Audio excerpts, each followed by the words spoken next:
In this section,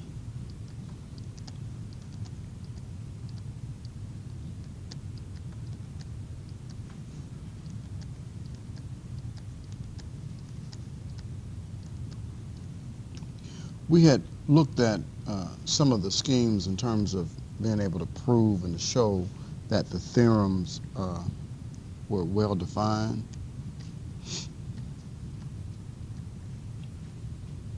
In the theorem, we looked at the Laplace transform of 1, and that gave us 1 over s.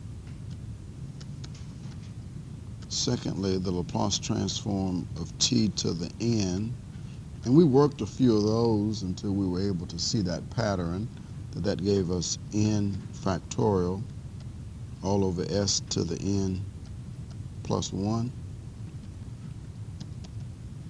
Then thirdly, the Laplace transform of e to the at, and so that gave us 1 over s minus a. And then fourthly, the Laplace transform of cosine kt, and how this was s all over s squared plus k squared.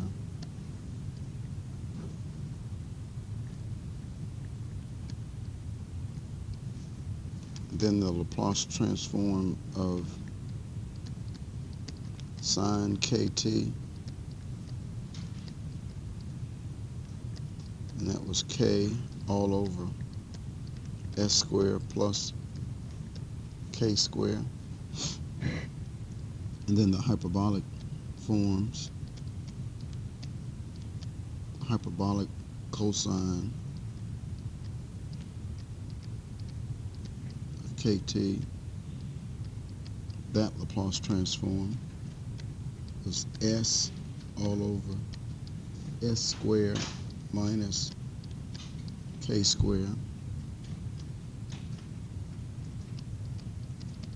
And then the last one that we had in the theorem was the Laplace transform of hyperbolic sine kt, and this was k all over s squared minus k squared. Now on the test, you will have to prove one of these. We looked at the proofs for 1, 2, and 3, and so I will either have one of 1 through 5, one of those guys, to be able to show on the test. So let's look at 4, and I'll show that one, and then I'll get back to some of the problems there in the section, and then we'll move on to section 7.2.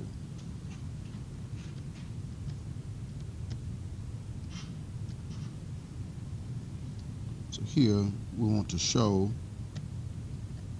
that the Laplace transform of cosine kt, that it is actually s over s squared plus k squared.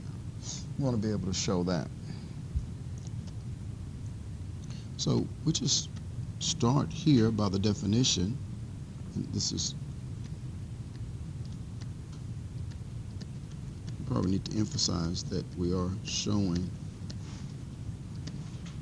by the definition and not the theorem. The theorem just kind of gives us the result. The definition gives us the improper integral.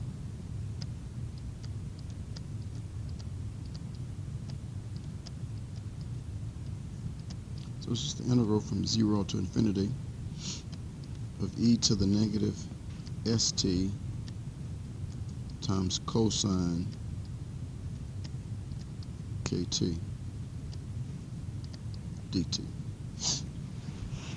So we write this as the limit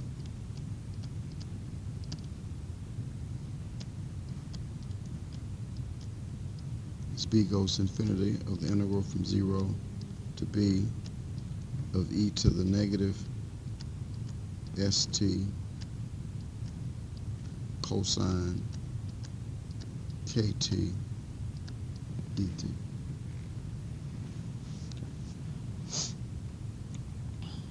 Now we integrate by parts.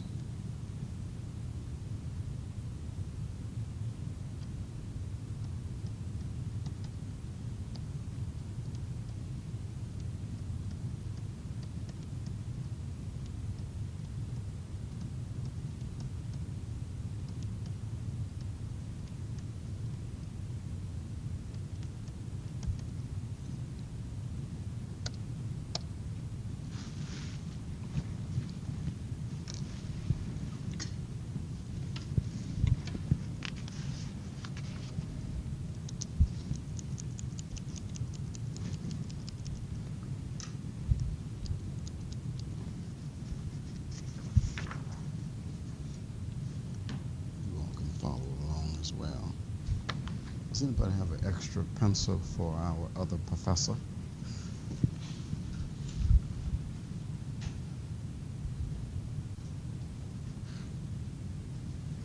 Thank you. It's all pens. Oh, I guess it doesn't matter with these guys. We want it.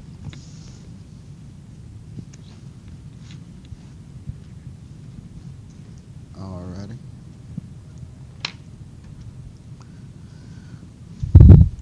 So, using integration by parts, if we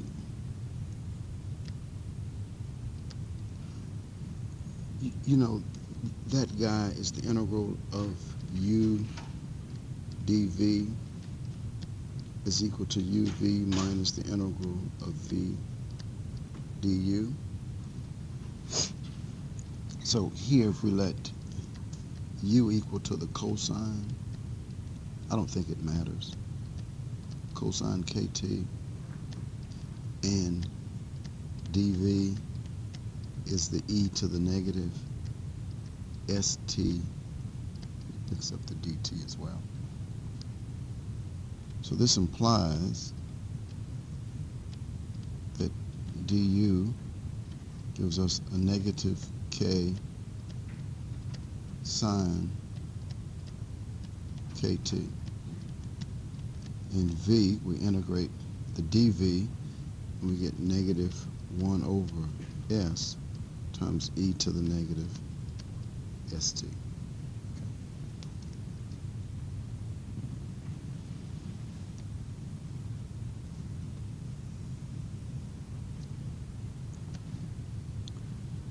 So then, what we had in the beginning, the integral from 0 to infinity of e to the negative st times cosine kt dt. So this is u times v. This is negative 1 over s times e to the negative st times cosine kt minus the integral of v du. And both of those have negatives, so negative times negative is positive, but the formula for the integration by parts has a negative, so that stays the integral of v du, and so that's going to be k over s times e to the negative st times that sine kt dt. And we simplify that, and if I can claim this guy to be something, and I'll just claim it to be Hatch, so I don't have to keep writing that initial integral. So here, this guy is negative 1 over s, and I'm here. It's going to simplify because you can pull out that k over s is just a number, a scalar, so you put that right in front of that integral. So that's all I'm doing here for this step.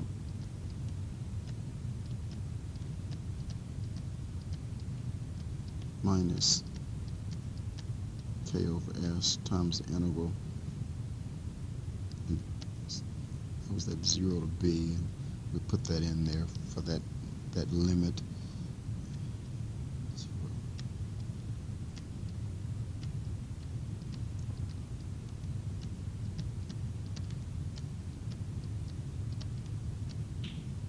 Well, since I didn't write the limit, we'll just put that in as infinity for right now.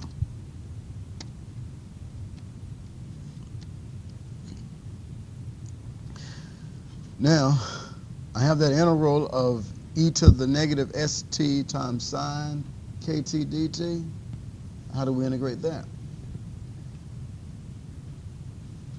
What's that integral?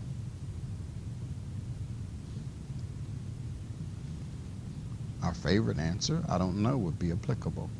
Okay, so we don't know. So we use, on that one, integration by parts. Right? If you recall that integral, because there was probably like one problem, could have been two, maybe an odd and even problems in calculus 2, where on the section of the improper integral, you had something like the integral of e to the x times sine x dx. And if you recall that, you had to use integration by parts twice, and you got like a recursive around. And so then after you did integration by parts the second time, the original integral was found over on the right side. You say, okay, this is the integral of sine that I'm trying to find, this integral of e to the x times sine x dx. But over here, it's all the stuff in the front, but then it's at the end, some integral of e to the x sine x dx. So you take that guy on the right end and you add it or subtract it, whatever, to both sides, and then you get that recursion. So that's the same thing that's happening here. Because the thing about cosines and sines and e to the x's is that they never go out, right? So you calculate some summations and until you see the pattern, and then you say that a big chunk of the summations that you found basically is the answer times some factor, and we have to look for that factor, and I'll show you what that is in just a moment. So here we use integration by parts again.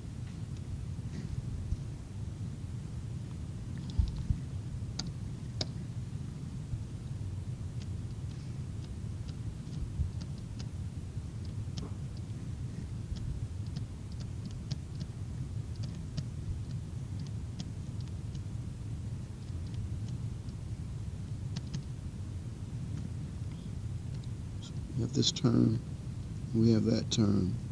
We use a similar scheme that we used up top, so we'll say let u equal to the sine kt this time,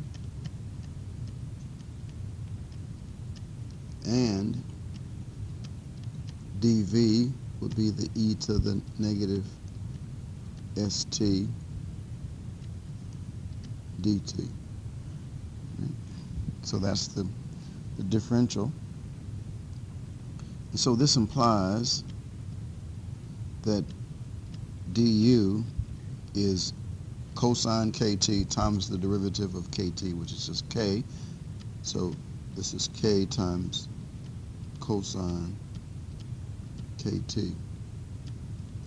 And v is equal to negative 1 over s times e to the negative st.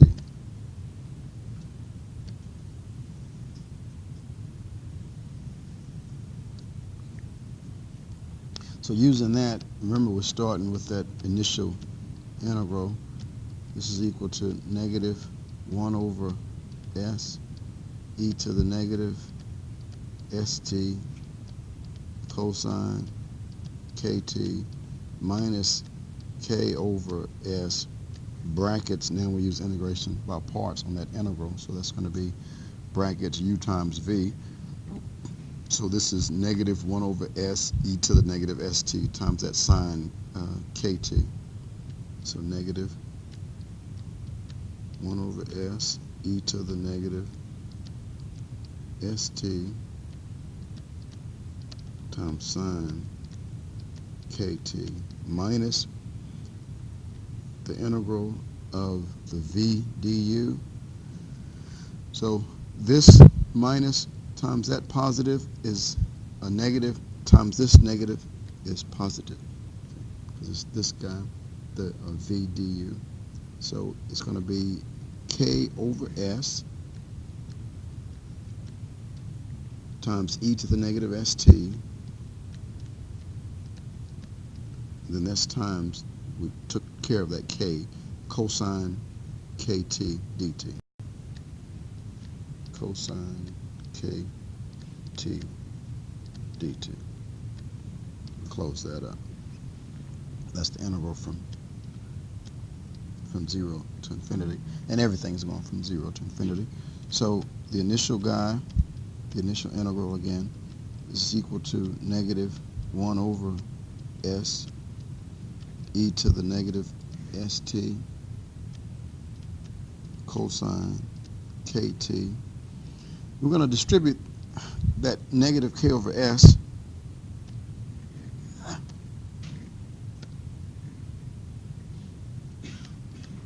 through the brackets. So let's do that. So this, the first one is positive, negative times negative is positive. This is k over s squared times e to the negative st times sine kt. Now negative k over s times the integral is negative k. Now inside you have a constant, so we can take that out. That's the k over s. That just becomes k squared over s squared. Right? K over s times a k over s. And times the integral from 0 to infinity of e to the negative st cosine kt dt. Now let's see what we have. So you can see it. We started off with this, the integral from 0 to infinity of e to the negative st times cosine kt dt. That's equal to that negative 1 over s e to the negative st cosine kt plus k over s squared e to the negative st sine kt minus k squared over s squared times the integral from 0 to infinity e to the negative st cosine kt times dt.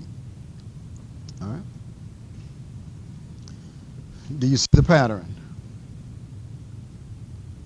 We end back up at the far right with the same integral as in what we're trying to integrate. But it's a factor that's multiplied to it, so it's not the same identical. This is just the integral from 0 to infinity, this e to the that power times cosine dt. Look over here at the far right is negative k squared over s squared times the same integral. Right? We're going to not divide. We're going to add because it's minus. Because if you divide, you have to divide all this by that. You wouldn't do that, right? And if you divide, then you're going to cancel out the integral itself, and all you have is some factor equal to all this stuff divided by the integral of which you're trying to look for, so you don't want to divide, right? Right? We're adding more trouble to it. So since this is added, you just go right back to algebra. This is added to this side. We're going to subtract this guy on both sides. And so when you do that, and since space is limited, I'm going to write it here. This is 1 plus k squared over s squared times the integral from 0 to infinity of e to the negative st times cosine kt dt. That's equal to the negative 1 over s times e to the negative st cosine kt plus k over s squared times e to the negative st times sine kt. And this all being evaluated from 0 to infinity. Do you see how I got the 1 plus k squared over s squared?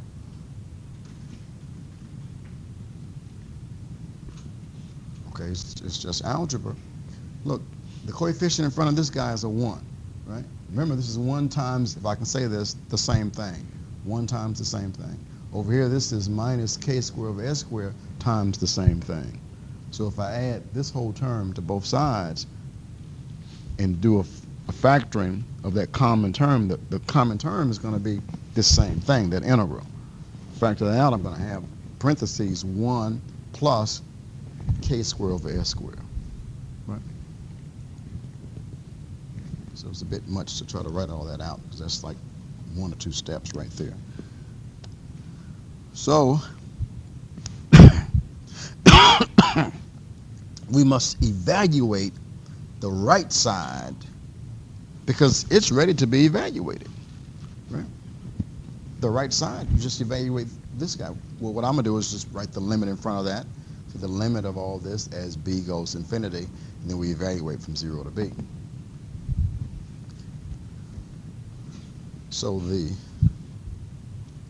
just rewrite the left side, 1 plus k squared over s squared times the integral from 0 to infinity, e to the negative st cosine kt dt is equal to the limit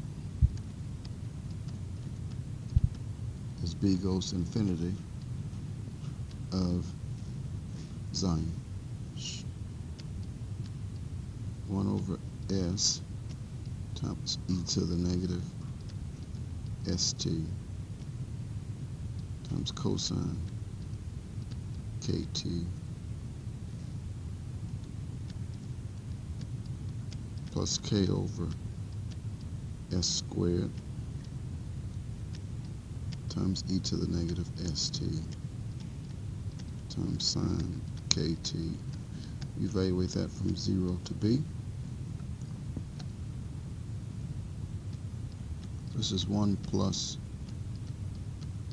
k squared over s squared times the integral from 0 to infinity of e to the negative st cosine kt dt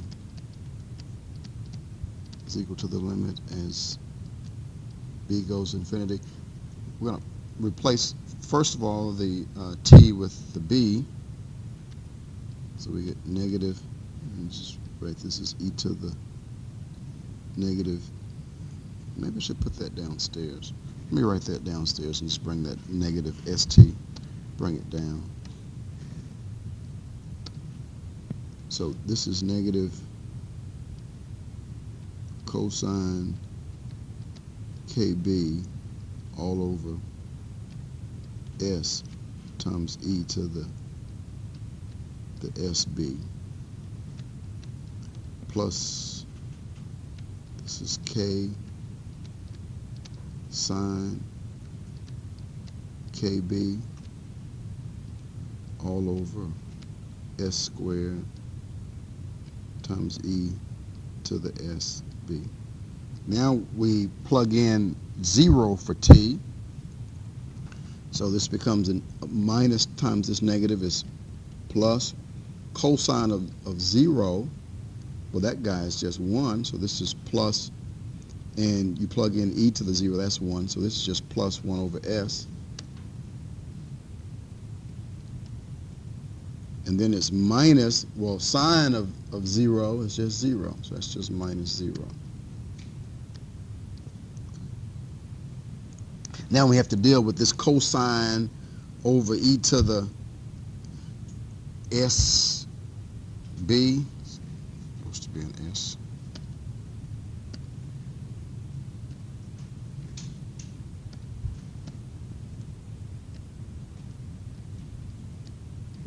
and this sine over e to the SB, the sine KB over e to the SB. And remember the little s in the k is not being manipulated, if you will, by as b goes to infinity. The cosine of that k factor times b, that's doing something, and the sine of kb, that's doing something because of the b, because b is changing. So we need to find out what happens to cosine over e to the SB, and what happens to sine over e to the SB. They go to 0. Why is that?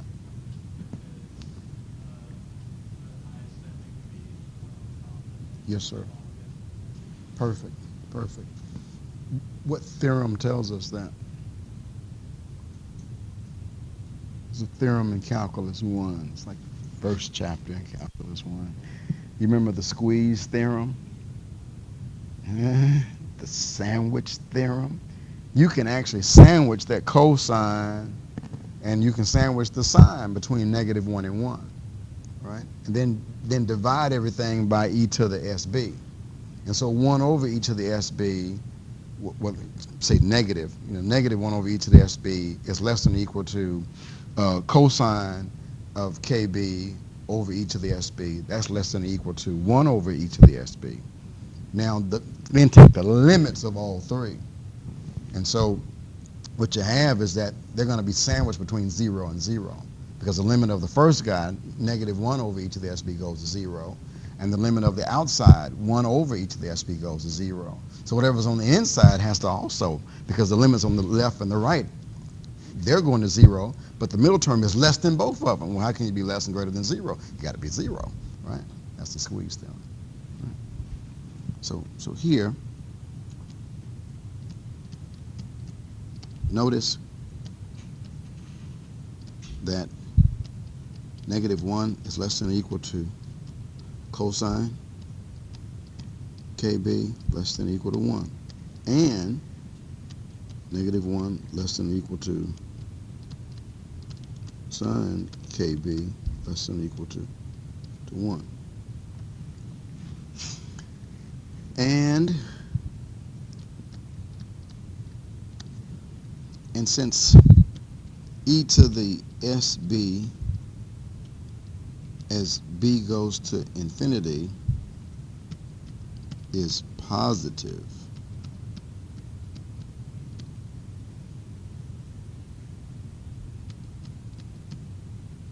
then we can divide by e to the SB all the way through, and it does not affect the inequality. Right? You divide through by a positive, the inequality stays the same. Divide by negative, you have to reverse the inequalities. So here, e to the SB is positive, so then we say that -1 over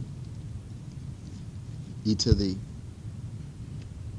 SB is less than or equal to cosine KB over e to the SB is less than or equal to 1 over e to the SB. And the same thing happens for the sine. And -1 over e to the SB is less than or equal to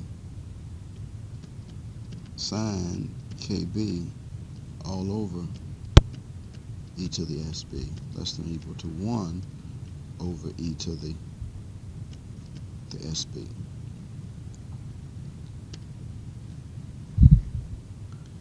Now, taking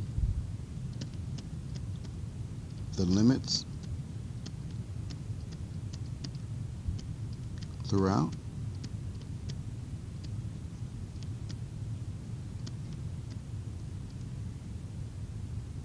we have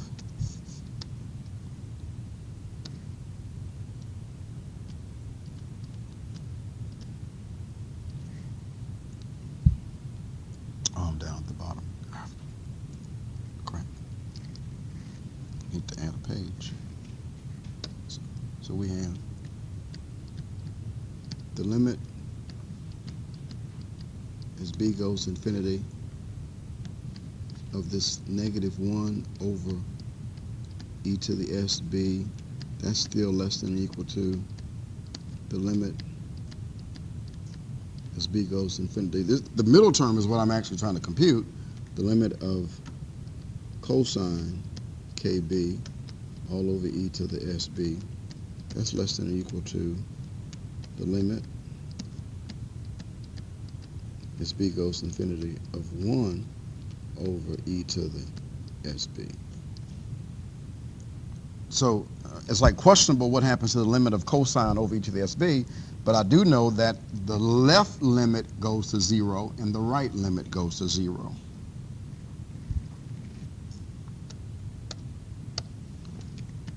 This is 0, right? And that's 0.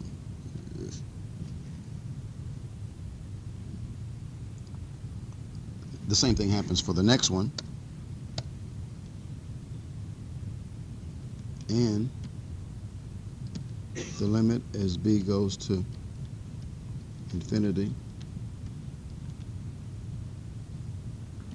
for -1 over e to the sb less than or equal to the limit as b goes to infinity of the sine kb all over e to the sb less than or equal to the limit as b goes to infinity of 1 over e to the sb. And again, for this one, we know that this right limit goes to 0, and we know that this left limit goes to 0. And so then you conclude by the squeeze theorem that that middle limit goes to 0 as well.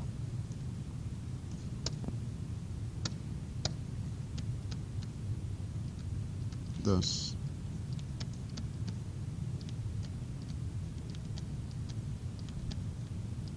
by the squeeze theorem,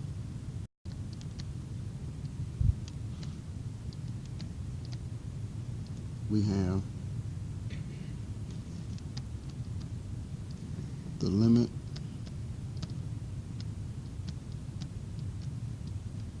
as b goes to infinity of cosine kb over e to the sb goes to 0, and the limit as b goes to infinity of that sine kb over e to the sb also goes to 0.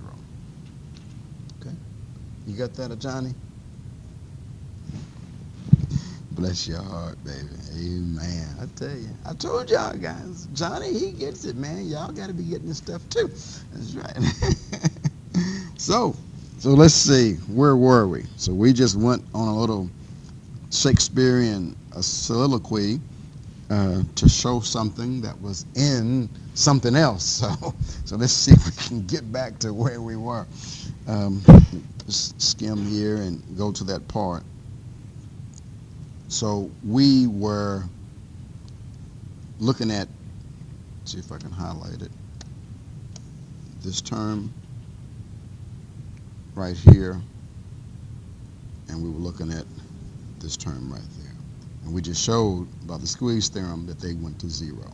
So all you have left is the limit of 1 over s, which is a constant. So that guy just gives you 1 over s. So we're going to have, I wonder if I can capture this whole piece and I can get half of it, seems like. Can get that. We just take what we can get, I guess.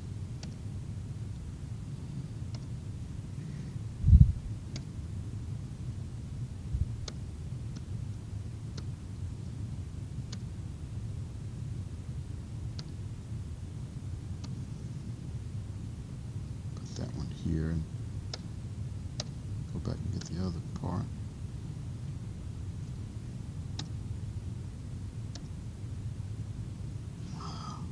Okay. And I think if I just go here and just copy so I don't mess anything up, which I am accustomed to doing.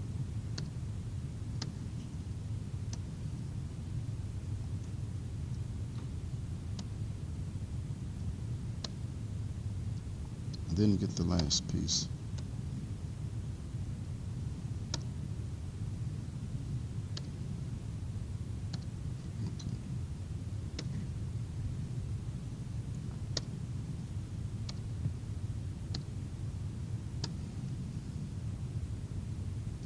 Okay.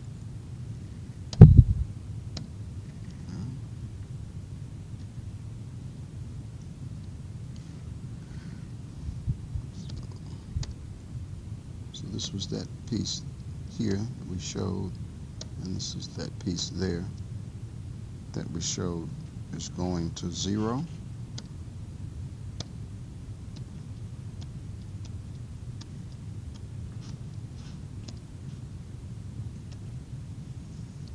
So if that's the case, then we have, yes, 1 plus k squared over s squared times this integral, which we're hunting for, of e to the negative st times cosine kt dt is equal to the limit of a constant, 1 over s, which is just a constant, so we just get 1 over s. Now, we almost got the answer. Now this is the factor, that factor term. You can write that really as s squared plus k squared all over s squared.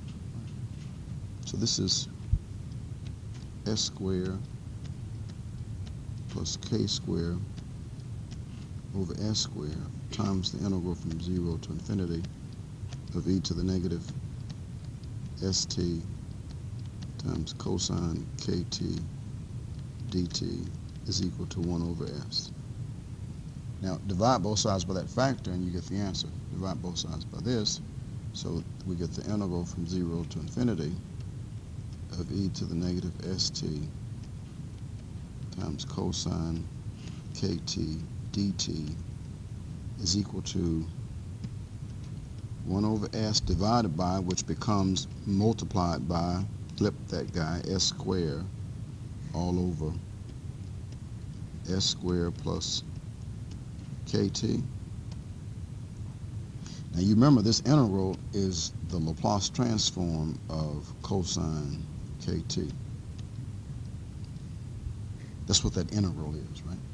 That is equal to s all over s squared plus k squared. And is that right? That's what the form said, right? That the Laplace transform of cosine kt is s divided by s squared plus kt.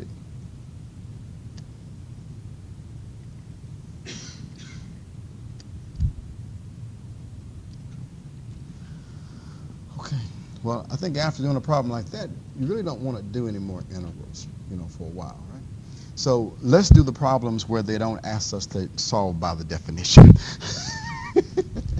Let's work the problems that says just use the theorem. Thank you. Okay.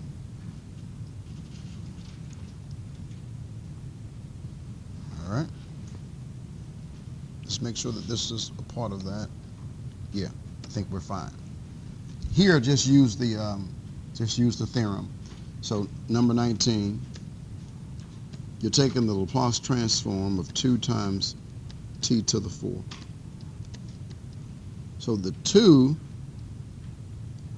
can be brought out times the Laplace transform of t to the 4th.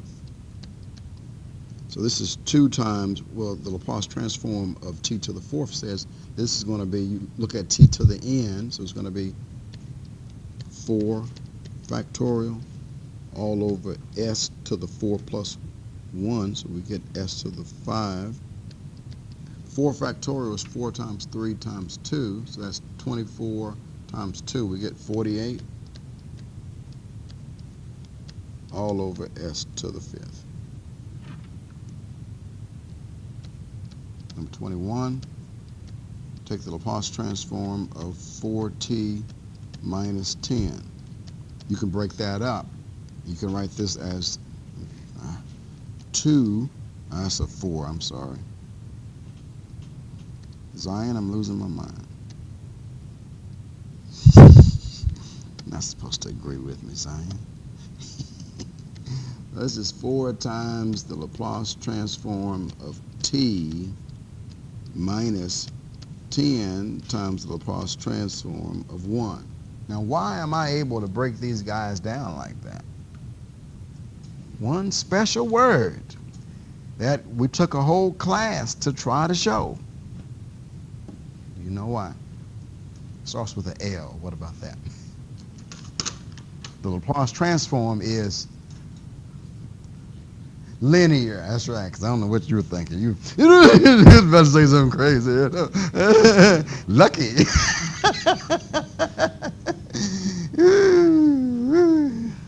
Yes, it's linear. It's linear. So what does that mean? Well, remember that the derivatives are linear and integrals are linear. And now the Laplace transform is linear. Let me show you what that means.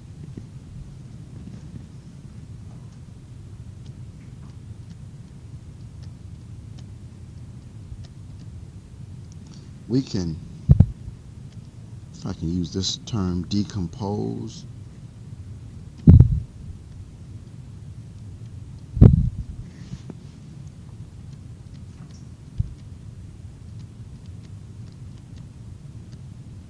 transforms because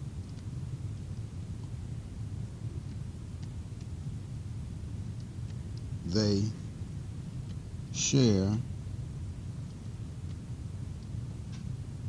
a common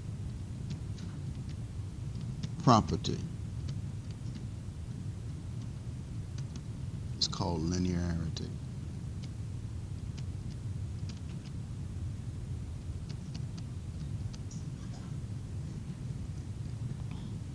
And it simply says this, that the Laplace transform is linear if you give us two functions, f and g, and then two scalars, alpha and beta.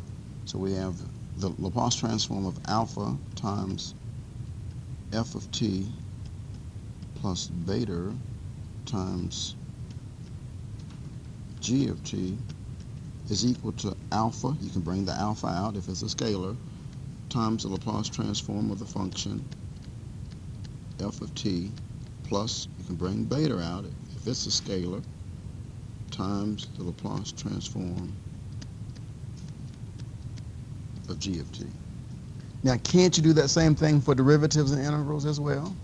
Right? If you take the derivative of 2 times x to the fifth, well, you just say this is 2 times the derivative of x to the fifth. Right?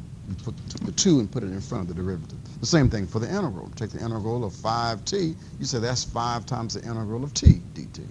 The same property exists also for Laplace transforms.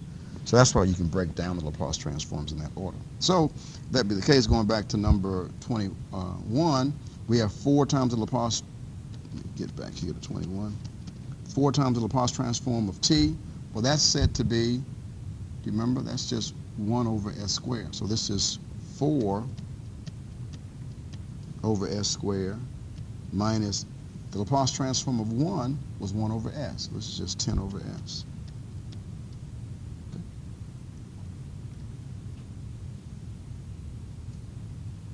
Any questions there so far? We'll look at a couple more and then move on to the next section. Number 23. I'm just going to, as I write it, I'm going to break it up. This is the Laplace transform of t squared plus 6 times the Laplace transform of t minus 3 times the Laplace transform of 1. So this becomes 2 factorial, which is 2 all over s to the third, plus 6 all over the Laplace transform of t is 1 over s squared, minus 3 over s. 25.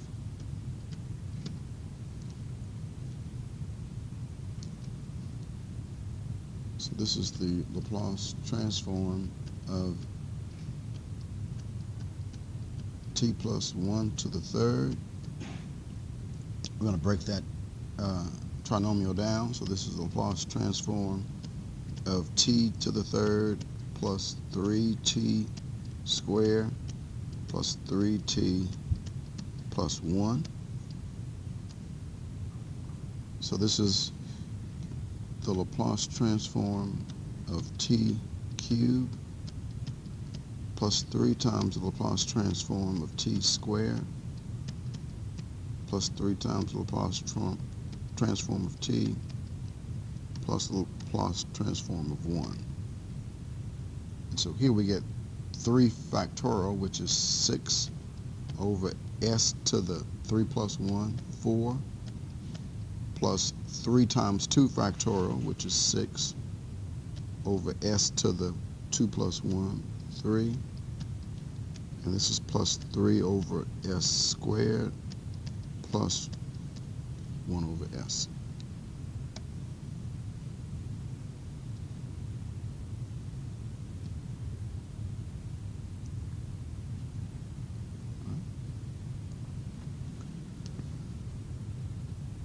Let me skip 27 and go to 29. 29, if you can do 29, you can do 27. Yes, sir.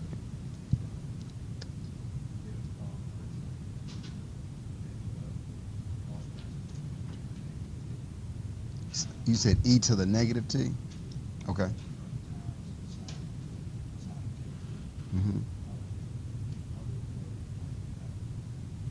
I think they have one like that, I want to say.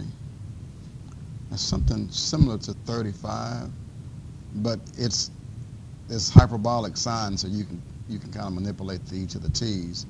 But if you have the Laplace transform of, say, for example, like what you're saying, 2 transcendental functions, like e to some power, then times the sine or cosine, for that one, there's something called the first translation theorem, of which we haven't gotten to yet. I think it's in section 7.3.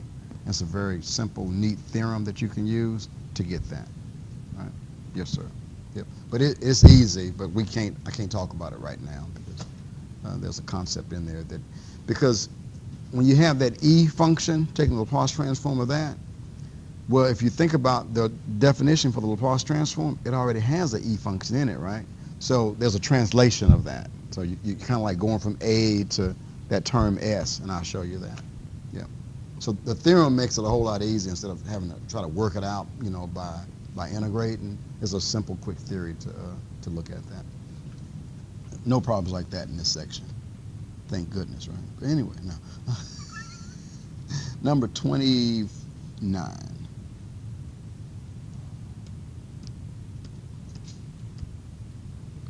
Laplace transform, what was that? 1 plus e to the 2t. This was all raised to the second. Again, that second power for that binomial, we're going to just raise those guys and just work that out.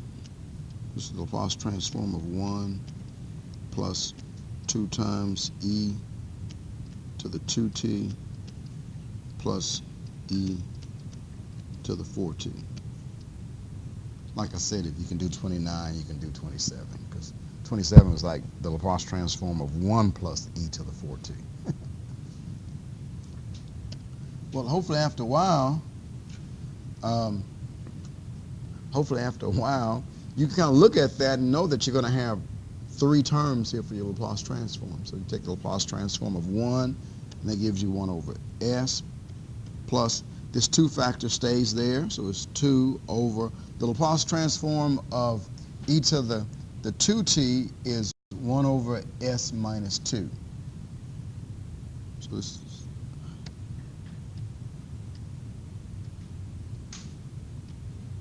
plus 1 over the Laplace transform of e to the, you remember it was written, that theorem said that you have the Laplace transform of e to the at,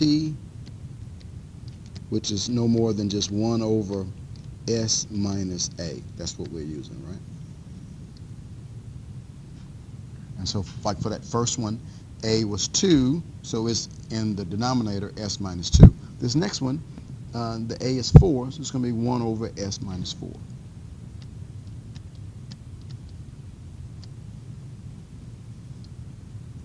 Okay.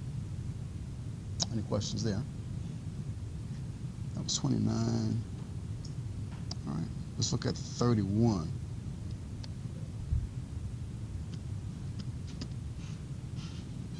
Guys, y'all doing good, okay? Y'all doing great. We're almost there. And now for Johnny and Zion, y'all doing good too. Shh, we're not getting Popeyes. Stop telling folks we go to Popeyes. It's not good for you, you know. We fall into the stereotype. Number 31. Oh, boy. I gave you all the choices before we came to class. I said, go to Chick-fil-A, or I go to Curry's, or I go to Big Bob Gibson's, or we can go to Chinese. Okay. My wife tricked me. She said it's supposed to be take your child to work day, and so she works at NASA. Now for NASA, they do things differently. At NASA, it's take your child to work day, but the national take your child to work day is not until next Thursday. So anyway, my wife said, the kids are going with you to school today. Okay. It's take your child to work day. So I go to their school and say, I'm going to sign them out because it's take your child to work day. And the secretary said, no, it's not until next Thursday. I said, well, since I teach mathematics, I'm going to define this day as being take your child to work day. So here we are. We're going to redefine. Let's see here. I'm learning not to put all the problems up together, and then when I go here, I don't have the problem in front of me anymore. But I learned that on the next section, so I have each problem listed, problem, do the work, next problem listed, and do the work. So this is number 31. So we're going to take the Laplace transform of 4t squared minus 5 times sine of 3t.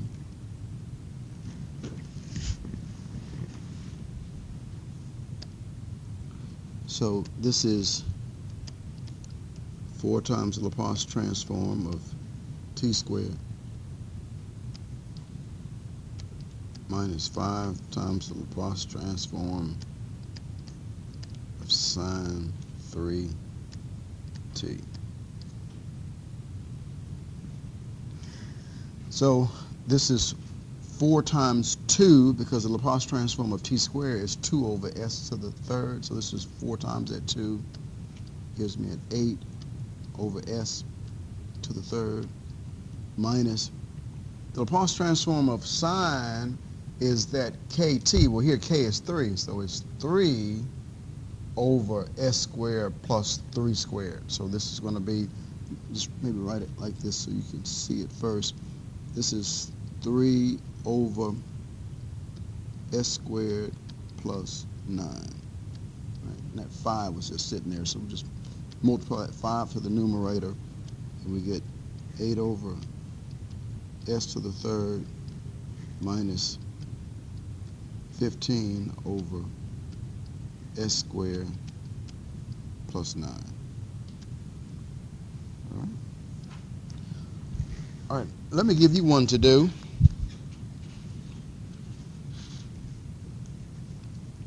This one is number 35.